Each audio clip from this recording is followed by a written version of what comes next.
ஆத்தங்கர மரமே அரச மர இலையே ஆலமர கிளையே அதில் உறங்கும் கிளியே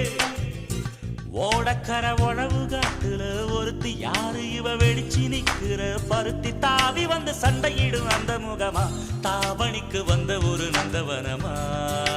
உள்ள சொந்தம் என்ன விட்டு போகாது